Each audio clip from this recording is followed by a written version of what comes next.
it's time to sit back and relax with your favorite drink. And listen.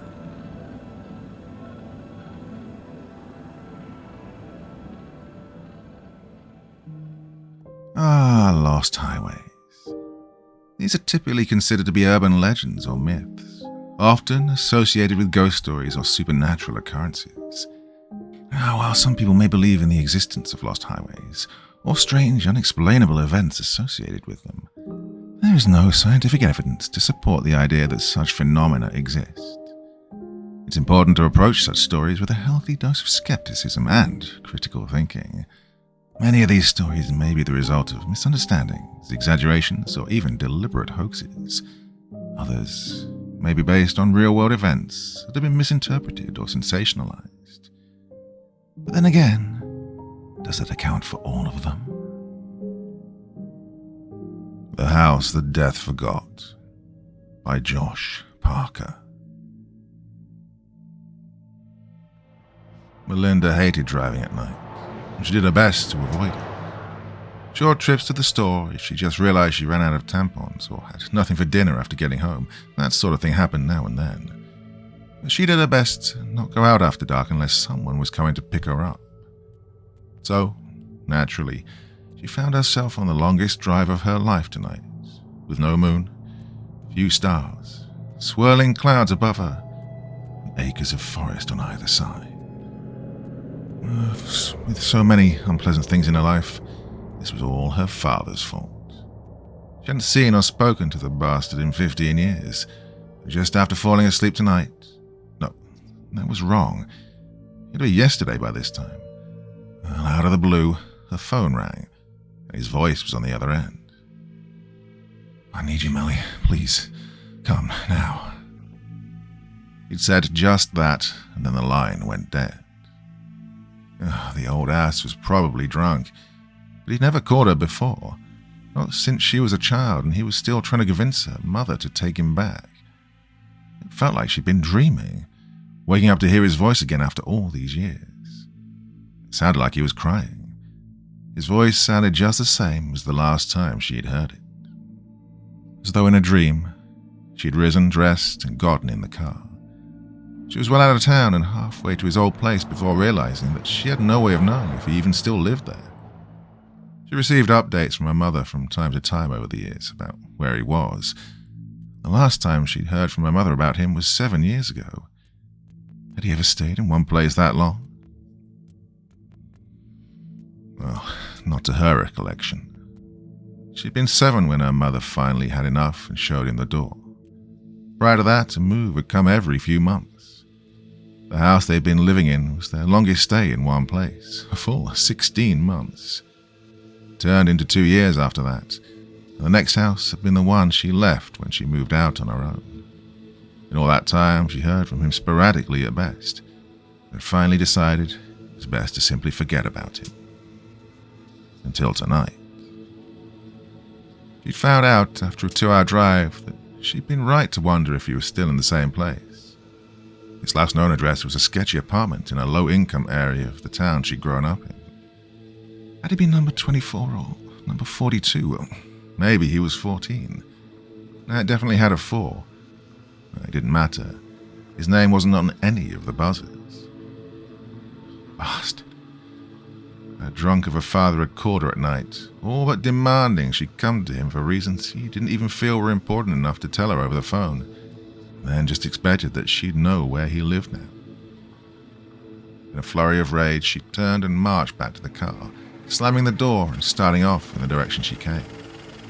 She was so angry she didn't even look where she was going and missed her turn-off. The next thing she knew, she was on this lonely stretch of road.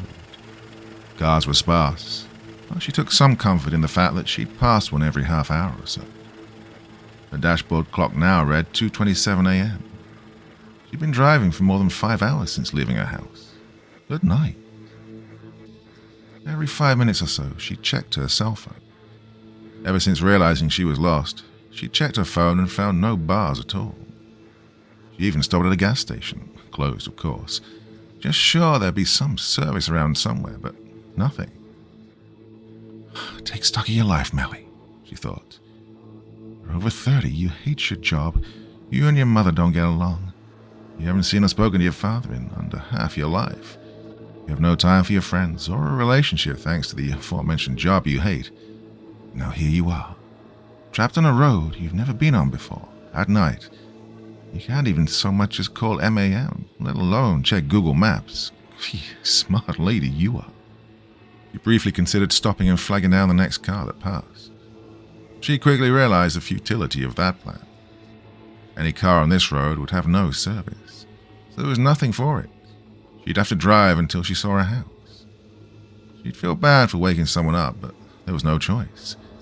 She needed to find her way back to the main highway. But so far, all she could see on either side was trees, mile after mile of trees. No light shining through the boughs, no sign that anyone had ever been here, except that there was a road and people were obviously still driving on it. But there weren't even any road signs, other than the mile markers. Had she really found the middle of nowhere? She was just in the middle of this thought when her headlights illuminated something just up the road. A square wooden sign, obviously made by someone other than the government. This wasn't a gas, food, or lodging sign, or a mile marker, or even a distance to sign. This looked like the kind of signs advertising a private business was nearby. She slowed down to read it. Granny Royce's Roadhouse. Come stay the night at Granny's. She'll take good care of you. Room, board, low prices. Next exit. Her heart sped up. She certainly wasn't interested in spending a night at Granny Royce's, but every business had a phone. At the very least, she'd have a map or know the way back to the highway. She decided she'd stop there. She almost missed the turn. Granny Royce's Roadhouse was buried at the back of a long dirt driveway, secluded amid the trees. She was almost past the little dirt road that led back to it before realizing it was there. She skidded to a stop and turned in. The little house lay ahead. It was 2 stories and looked to have about 8 to 10 rooms. Big for a home, but small for anything announcing room and board. She got closer and looked for a vacancy sign. Nothing. The sign wasn't lit. There was no sign. The porch light was on and the front of the building was illuminated by that light and by her headlights. No signs of any kind. She almost wondered if she'd gotten the wrong place. She was certain that she'd seen no other exits between this house and the sign announcing it. She paused in the driveway and took out her cell again. Still, no service. She did a quick search for any available wireless signals. To her complete lack of surprise, there were none. Not even any secure. There's no one here but me, she thought. At this point, she wouldn't be surprised to find the house empty as well. But the light was on, and this was supposed to be a roadhouse. Someone would be manning the front desk. She got out of the car and headed for the front porch. As she turned around to make sure the lights flashed when she hit the lock button on her fob, she thought she could see a flash of movement in the trees. Something human-shaped. She stopped and looked again. Nothing. She decided she'd just imagined it. At the front door, she hesitated. If it really was a roadhouse, then she should be able to just go on in. But what if she had got the wrong house? If she tried the door and just walked in, she could find herself arrested out here in buttfuck nowhere. Cautiously, she tried the knob. Turn. She pressed gently on the door. It opened. Relief flooded through her when she saw that she was in a small but tastefully decorated foyer that had obviously been repurposed as an admissions area. A quaint desk with an honest-to-God guest book had been placed in the far right corner, and some chairs had been set out along with magazines on a table. She read the titles briefly. Mademoiselle, Blue Book, The New Country Life, Arts and Architecture, before turning her attention to the little desk. There wasn't a computer. That was a cute touch. It was like the house was from a past era. Perhaps old Granny Royce really didn't like modern technology. There was, however, a little bell, just like they would have been in 1929. It wasn't even the round silver kind you slapped a ring. It was a little porcelain handbell. Well, this place was starting to out-cute her. Oh, please let her have a phone, and please let it use the number plan, not 50s exchanges.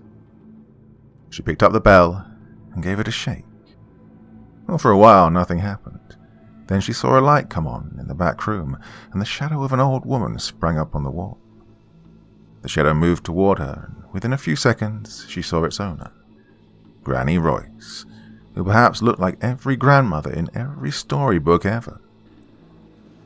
"Well, goodness me," she said. "My lands. Good morning, dearie. Pardon my tardiness, but it's been a while since we got guests at this hour. Can I take your name, honey?" Well, Granny Royce was smallish, her grey hair tied in a neat bun behind her head, a dress that would have looked like it belonged to a senior citizen in the 20s, and a faded pink sweater. Melinda thought that she looked just like she would have wanted her own grandmother to look like, but her mother's mother had died when she was young, and she never met her father's mother. It almost hurt to deny this sweet little woman her business, but nevertheless, she had to get home. "Actually, I'm sorry," she began, "but the fact is, I'm lost. I'm not even sure where I am in the direction of." "Oh, you poor thing," said Granny Royce. "You just sit down and let me fix you some tea, or something. You must be cold." "Really, thank you, but I'm okay," Melinda said gently. "I just need to use the phone if I could, or if you've got a map, even that will be lovely. I really only live a couple of hours from here." She trailed off, not knowing if she was even right about that. She easily could have driven those 5+ hours in the wrong direction entirely. "Oh dear," said the old woman sadly. "I'm sorry, honey, but the phone lines are down. As for a map, well, I used to have one, and if I look I still might, but it's probably quite out of date by now. The highway moved since then, I know that much." Melinda's heart sank. How could her luck get any worse? No phone, cell, or landline, had no map. What could she do? She had to get back home. She was expected to work at 8 a.m. tomorrow. And why were the phone lines down? The weather was coldish but clear. Were they fixing a line nearby? Well, she told Granny Royce the name of her town, but Granny only said, "Oh, believe it or not, I've never heard of that town. What'd you say the name was?" She told her again. "Nope, doesn't ring a bell. I'm sorry. I could not say which direction it's in. Why don't you stay the night, sweetie? I'll give you a discount for your trouble." "Thank you, that's very kind of you, but I have to work tomorrow and I need to get back home. I'm not even sure why I'm out tonight. The only reason I had doesn't seem to matter anymore." "Honey, I wouldn't advise trying to drive back that far tonight," Granny Royce said. "Why, it's almost 3 in the morning. You haven't had any sleep. Maybe the lines will be up in the morning. You can call your work and let them know you'll be late." "Oh, that won't work either," she replied. "I'm the opener. No one will be there. No, I'm sorry. I've really got to leave. I'll just head in the other direction until I find the road I was on." At that, Granny Royce's expression, already one of kind concern, seemed to shift somewhat to one of fear. She paused, looking at Melinda as though she wanted to say something else to keep her inside. Finally, she said, reluctantly, "All right, honey, if you're sure, just you be careful now. Don't speak to nobody till you're back on the road." Well, that last warning seemed a little silly. After all, what was Melinda, a little girl? She thanked Granny Royce for her kindness and headed back to the car. About halfway to the car, she remembered thinking she'd seen something moving in the trees. Her eyes scanned both sides of the secluded little cleared area she was in, looking for anything that appeared to be moving on its own rather than being blown by the slight wind. She saw nothing. Satisfied, she headed for her car. All 4 tires were flat. Oh, God damn it. She leaned down and saw long slash marks on each tire. Someone in this little slice of green acres had slashed her tires in the time it had taken her to find out she had no way of contacting anyone tonight. Oh, kids from a local farmhouse. Gotta be, she thought grimly. Well, nothing else to do, so you might as well go out at night and slash tires. She stopped and let the reality sink in. She wasn't going anywhere tonight. Well, she had no choice now. She had to stay the night here until morning, when hopefully the phone lines would be up and she could call someone from work to ask them to go in for her, and then AMA to get her tires dealt with. She sighed and walked back into the house. She could hear Granny Royce as she was walking back to her room. She'd already turned off the lights. Resigned to her fate, Melinda rang the bell once again. "Oh, that you, miss?" she heard Granny Royce call. "Yes, it's me," she answered. "Oh, sorry to be a bother. My name's Melinda Orton. Sorry I never mentioned it before. I guess I will take a room for the night, if the offer's still good." "Oh, of course it is, dearie," said Granny Royce, re-entering the room and turning the lights back on.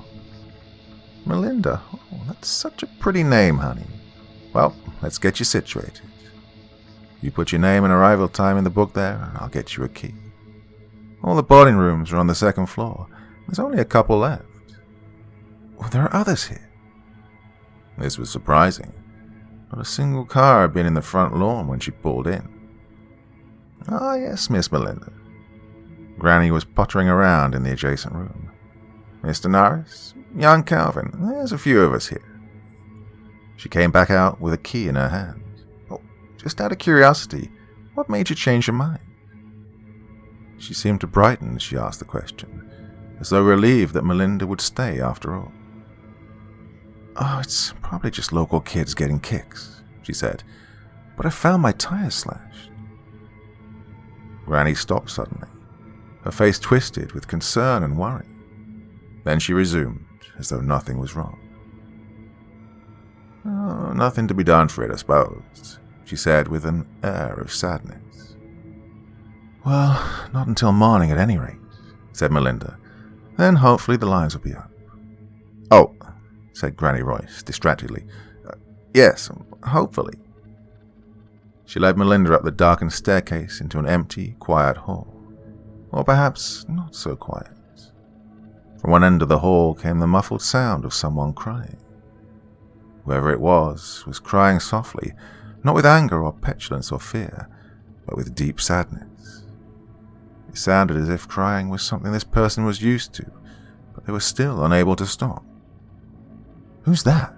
she asked, pointing in the direction that crying was coming from.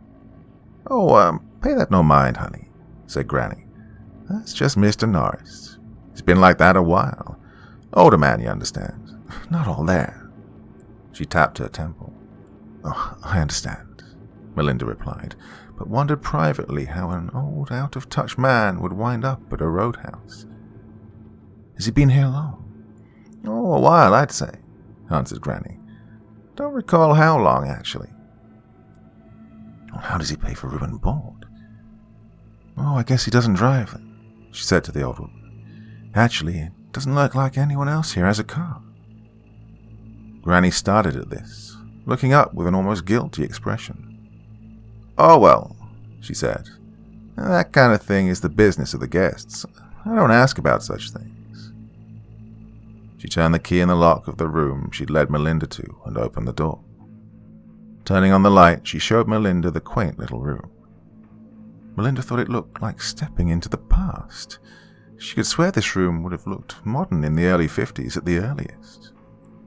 Come to think of it, so could the rest of this place, she thought. No wireless service, no computer, that old bell, and those magazines, well, they looked new, but...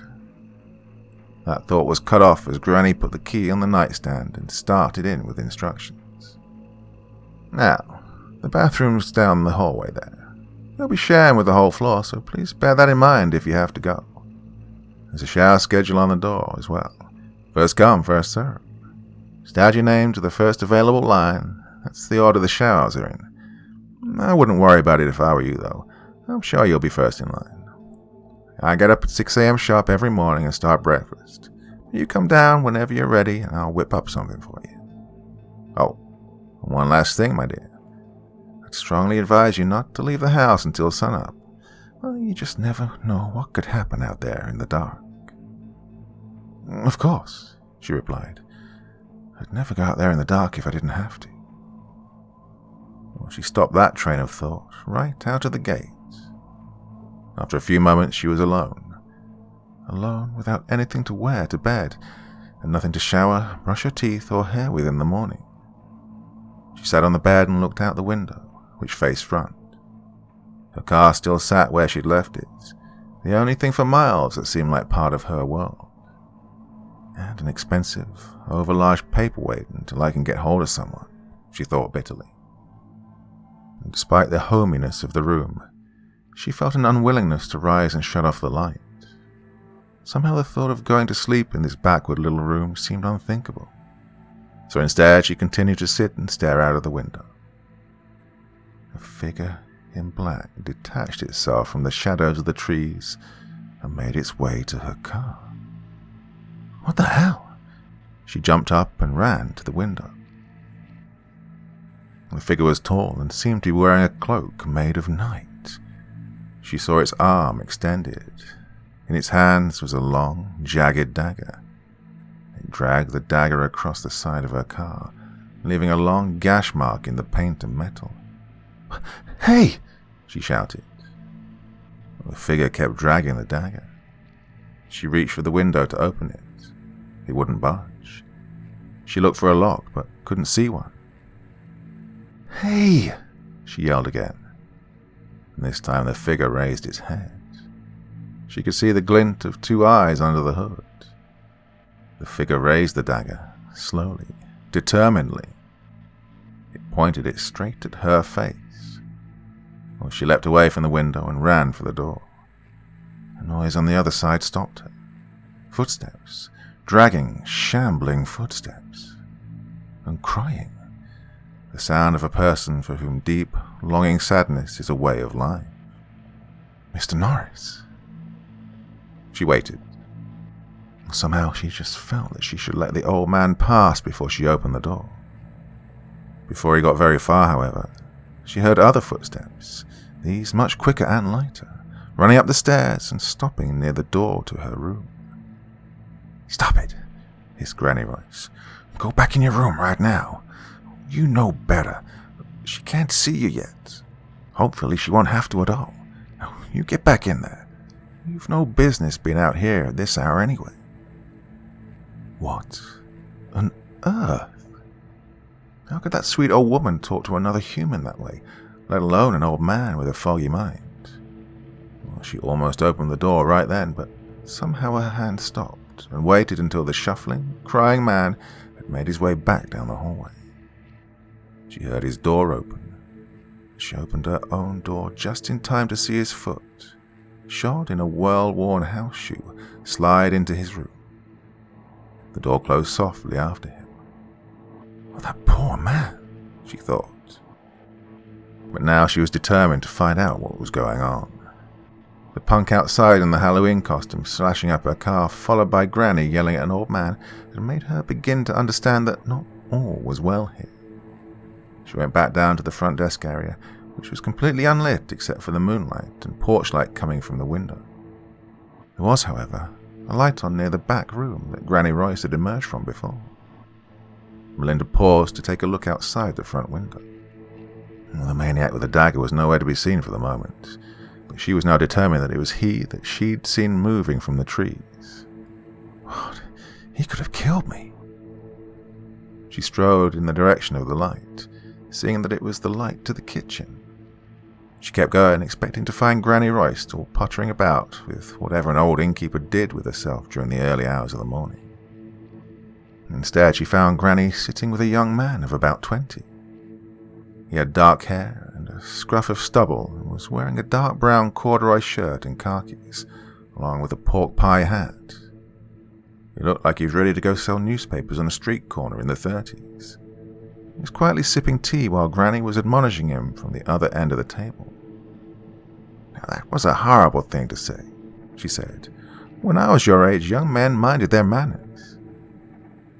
"That's a laugh, talking about my age," muttered the young man with a sneer. "Just how old are you? Do you even remember?" "Calvin Davidson, you are trouble, young man," she hissed back. Neither had noticed Melinda yet. "One of these days you're going to say something you'll regret." "Oh, come on, Granny. What could I possibly say that will make things worse than they already are?" demanded Calvin. "I mean, look at old Mr. Norris up there. Both of us are... Oh, hello, miss. I didn't know we had anyone else here." He'd just seen Melinda. Hi," she said. She had the feeling she'd walked in on an old argument the two of them had had many times, and that did not concern her. Her fear and anger were forgotten for the moment. Calvin had been talking to Granny like a sullen kid, but something about what they were saying seemed... wrong. "Oh, can I help you, Melinda?" asked Granny Royce.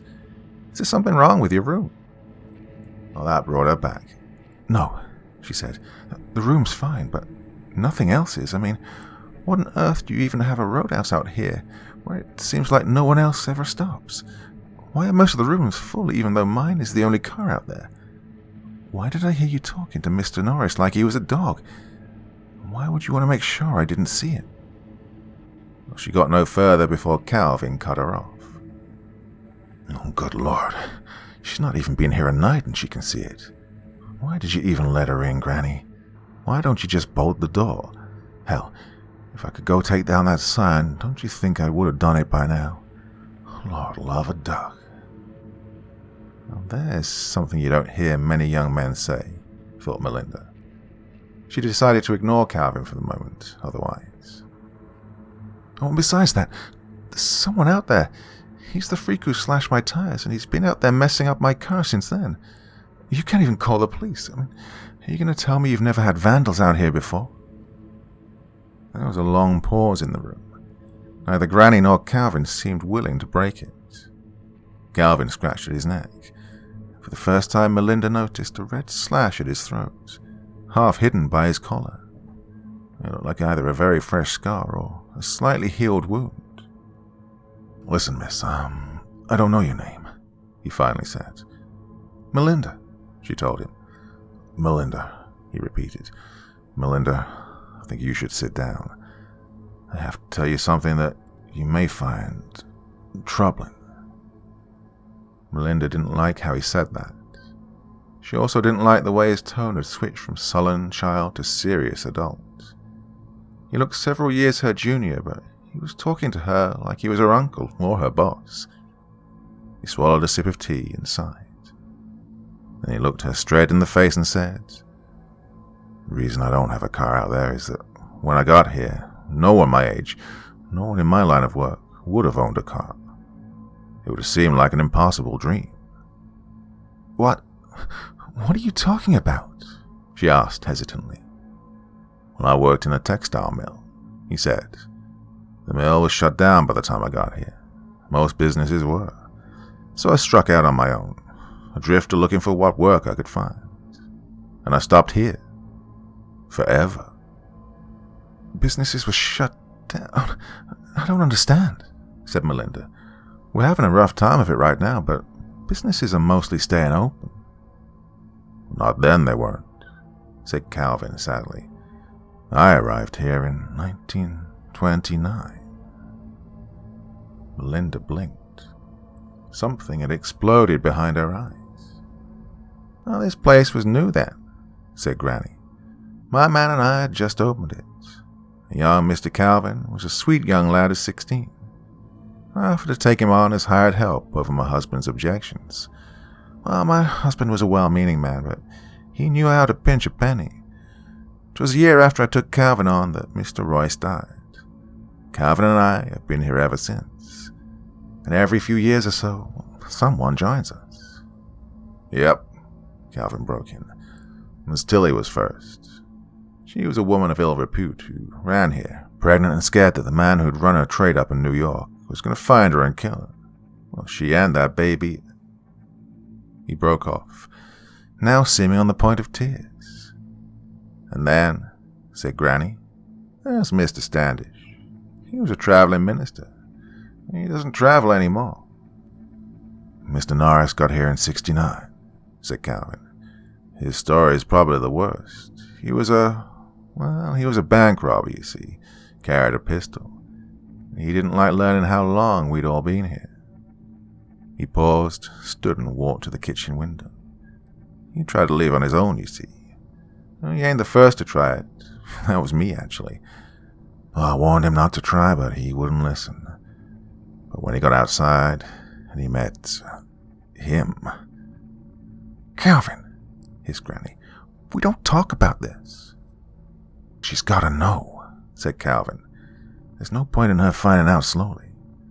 "Yeah, but there's still a chance for her," said Granny in a stage whisper. "All she has to do is wait until morning." "Well, she's not going to wait until morning," said Calvin with some remorse in his voice. "No one ever waits until morning.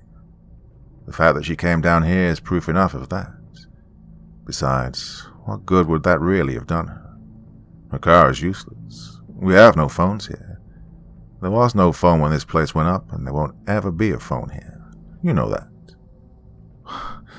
"Okay, everyone, stop," Melinda shouted. "That's enough. Now, you can't keep me prisoner here, and I have no intention of staying any longer. Only that knife-wielding maniac out there is keeping me from running up the road this minute. Now, I need to know what's really going on here, and I need to know it now." "Look, we've been telling you," Calvin said. "Granny may not want you to know everything, but you need to, because you won't be leaving. Oh, we're not trying to keep you prisoner. I don't even care if you run out that door right now. But you'll never leave this house again afterward." "Like hell I won't," yelled Melinda. "Listen, child," said Granny, rising from her spot at the table. "Listen, please. None of us mean you harm, my dear. Not even Mr. Norris.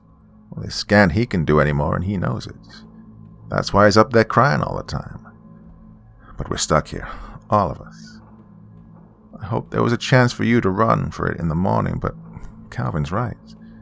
There's no guarantee you'll be safe in the morning anyhow." "What the hell is wrong with this place?" choked out Melinda. She was beginning to break down.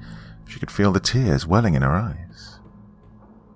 "It was about a month after Mr. Royce died," said Calvin, "when he came. He was wearing that long black robe and carrying that ridiculous dagger. I saw him when I was trimming the hedges in the back. I told him he needed to get out of here because I didn't like his look.